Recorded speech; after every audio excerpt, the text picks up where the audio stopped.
Olha, neste domingo tem Cruzeiro e Flamengo. E o jogo, claro, importante, mas tem um tempero a mais, né? O reencontro do Gabigol com o Flamengo. Exatamente. E não é um reencontro qualquer. A gente está falando de um ídolo recente, talvez um dos maiores dessa geração do Flamengo, responsável direto por, sei lá, mais de 10 títulos. Muita coisa. E a gente se baseou aqui num artigo que detalha bem essa história toda, né? Desde o auge, aquela idolatria toda, até essa saída, um pouco complicada, digamos assim. Pois é, uma saída conturbada. Então, a ideia aqui é a gente mergulhar um pouco nisso, entender como ele virou esse ícone, o que aconteceu para essa relação desgastar e, claro, o que esperar desse jogo agora. Legal. Por onde a gente começa? Talvez pela chegada dele, em 2019? Acho que sim, porque 2019 foi um marco. Ele não chegou só para ser mais um atacante. Ele trouxe uma identidade, uma certa marra que parece que casou certinho com o que a torcida queria naquele momento. Deu liga na hora, né? E aí vem Lima, final da Libertadores 2019. Impossível não lembrar. Aqueles 2 gols no finzinho contra o River Plate. Nossa, aquilo ali, aquilo foi de cinema. Virou tipo um momento histórico para o clube, para a torcida, quase uma lenda instantânea. Totalmente. E ainda teve o Brasileirão naquele mesmo ano, para fechar com chave de ouro. Foi um ano mágico. E os números dele são impressionantes, né? São 161 gols em 308 jogos, mostra importância, regularidade, mas foram esses momentos decisivos que criaram o mito, sabe? Sim, os gols importantes. E a lista de títulos é enorme.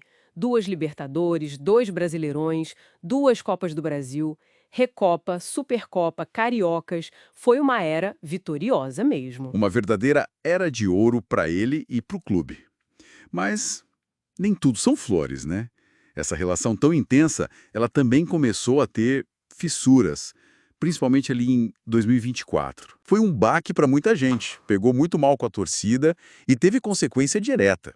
Ele perdeu a camisa 10, passou para 99, foi simbólico, sabe? Uma quebra de confiança ali. E teve mais coisa, né? A questão do exame antidoping, a suposta tentativa de fraude, isso adicionou uma camada de polêmica, de incerteza sobre ele. Exato.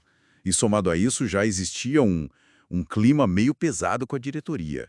As notícias falavam de um desgaste com o presidente Landim, com o Marcos Braz, o vice de futebol. E parece que a diretoria não gostou nada do timing do anúncio da saída dele, né? Logo depois de ganhar a Copa do Brasil de 2024. Pois é, a interpretação interna, pelo que se diz, foi que ele quis meio que ofuscar o título do clube com a notícia da saída dele.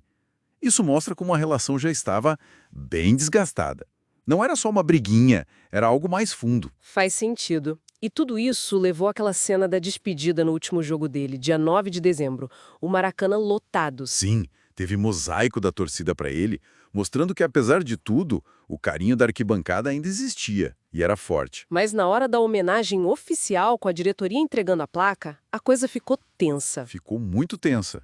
Ele recebeu a placa do Landim, do Brás, do Spindle, mas na hora da foto, ele se recusou a posar com eles. Virou de costas para a diretoria e apontou para a torcida, dedicando a homenagem a eles. Nossa, que momento. E enquanto ele tirava a foto sozinho com as taças, dava para ouvir as vaias da torcida para o presidente.